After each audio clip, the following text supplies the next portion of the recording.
Alright, good morning everyone. Third day in Vegas, and I'm about to go get breakfast at the same place I had dinner yesterday, the Modern Vegan, because it was super good, and I saw this thing that they had for breakfast that looked awesome. So I'm gonna go eat right now, and then afterwards we're gonna play some poker.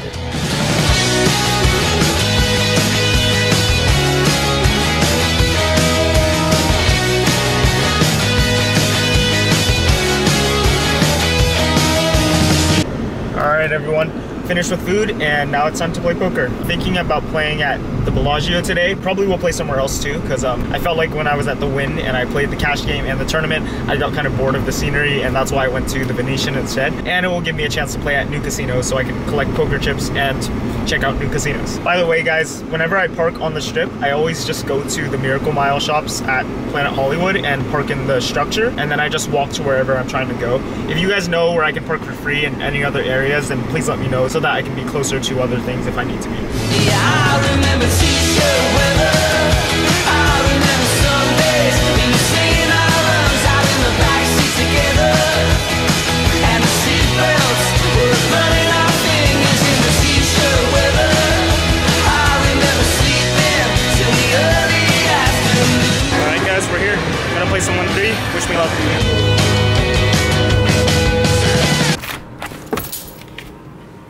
Alright, back in the Airbnb. Almost forgot my key. First interesting hand at the Bellagio. We get dealt aces in the cutoff pretty early in the session.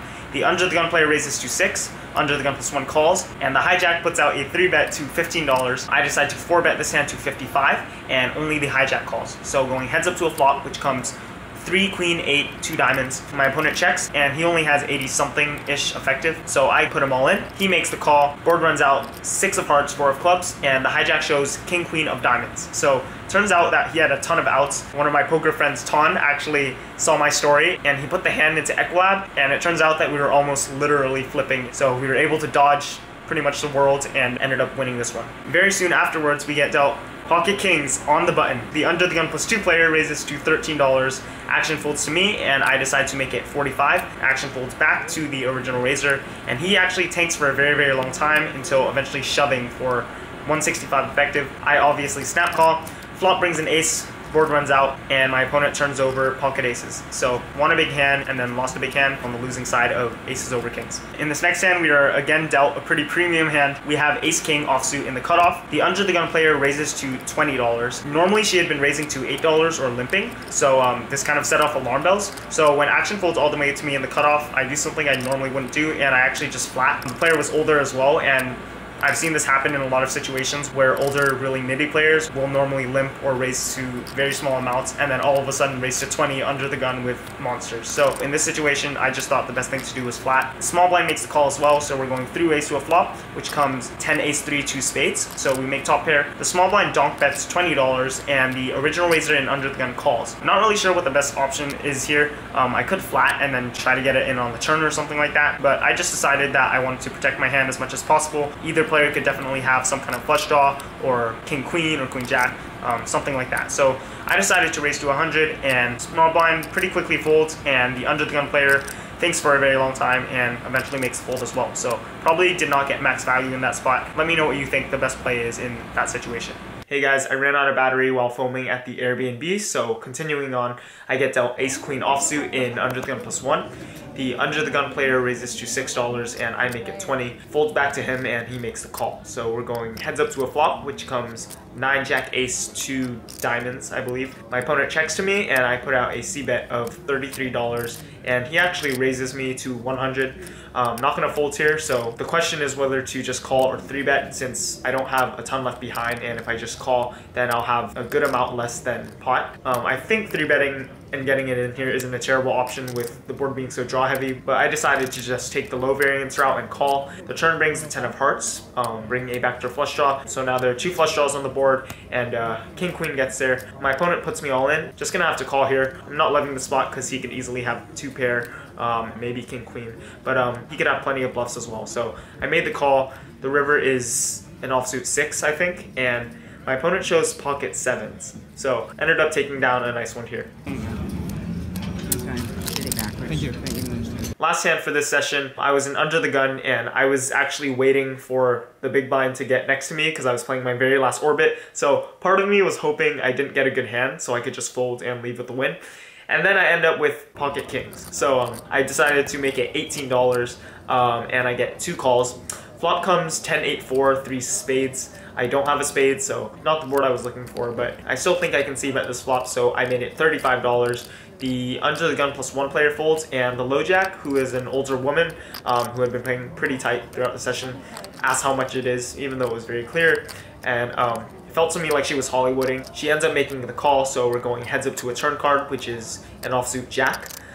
This time I check it over to my opponent. I don't think there's much value in betting here. She makes it $65 and I actually decide to fold. I think it looks a bit tight, but based on the table dynamic at the time and live reads, I guess, I don't know. I think she's going to be balanced towards value here most of the time and I just didn't think it was worth a call, especially since I'm going to be out of position on the river and I would be put in a pretty tough spot as well. So unfortunately, the last hand with kings. Let me know what you think of that. It might have been a little tight, but I just don't think I'm going to be ahead of this player often enough. That was the last hand for the Bellagio session. I bought in for $300 and cashed out for $642 total.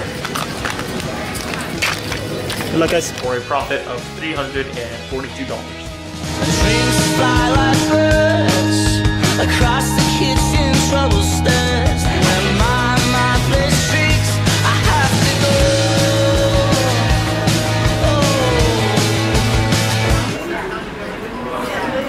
After going to the Bellagio, I went over to Flamingo to play a 1-2 session there. The first and pretty much the only big notable hand was when I picked up pocket kings in the cutoff. An early position player raised to $7. I 3-bet to 25 and action folded to the big blind, who 4-bet to $80. This didn't seem like the player to get out of line and be 4-bet bluffing. I just decided to call. Flop comes queen 10-8, I believe, something like that. The turn brings a king. And if you're wondering why I mentioned the turn, even though we weren't all in, it's because the dealer accidentally dealt the turn thinking that we were both already all in. Screwed up. You thought they were all in. So would have turned a set, but obviously that card's not going to matter. The ruling for a situation like this is that the card gets shuffled back into the deck so that it has a proper chance to still be dealt on later streets, but it does not count as the turn for this hand. Alright, this card is going to come back. So after the floor man made it official, my opponent and I were only acting based on the flop. We will shuffle the king back in, so at this point you're acting on those 3 cards and those 3 cards only. My opponent goes all in, which I expected. I call, of course. Call. Call. And I asked if he had aces, and he said yes. You have aces? The turn does not bring any help, and the river also does not bring any help. So we lose a pretty big pot early in the session, and had it not been for the dealer's mistake, I probably would have ended up winning this pot. So it was the second time today that I had kings and ran into aces, and also the third time today that I've lost with kings. Fortunately though, the rest of the session actually went pretty smoothly. There were really no big hands. There was one where I had 8-6 of spades in the small blind. There was an open to 10 and a call, and I decided to call as well. Flop came 9-Jack-6, giving us bottom pair, and there were 2 spades, so we had flush draw to go along with it. I called a c-bet. Turn brought the 4 of spades. I called another bet from the same player. Maybe I should have raised in that spot, but I just decided to call. River was a 5 of hearts. I checked it over to my opponent and he checked back, and our flush is good. Other than that, there weren't really any big hands. And then after about 2 hours of playing, I made back enough to get unstuck and actually booked a win of $91 in a session that was about 2 hours and 15 minutes or something like that. So ended up being a good session. Probably would have won a lot more if the dealer hadn't made that mistake, but still happy to have booked a win. Oh, thank you.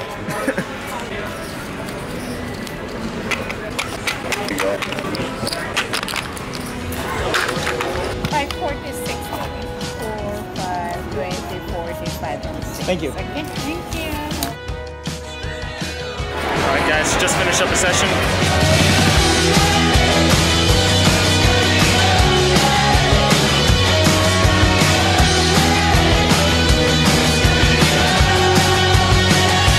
Before ending this vlog, I just want to give a few shout outs to some viewers I met at the bike in the session I played after the Vegas trip.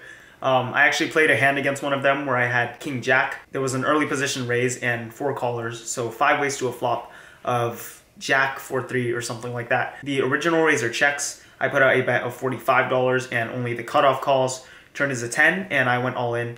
Looking back, I don't like this because pretty much all better hands are calling, chopping with king jack, of course, and almost all worse hands are folding, except maybe like queen jack or something like that. But even then, I think queen jack might fold a lot of the time because it just looks like when I bet into 5 players, I have ace jack. So don't like my bet, but my opponent doesn't snap call, so we know we're at least chopping. Eventually, he does end up calling, and the river brought a king, giving us 2 pair. So I turn over my hand, and he ends up having king jack. So we end up chopping this, and his name was Mike. He asked if this was going to be in the vlog, so shout out to Mike. Another viewer I met that day was sitting next to me pretty much the entire time. He was definitely a very fun and action player, so his name was Anthony, so shout out to you as well. And sorry for being the millionth person to say you look like the poker priest.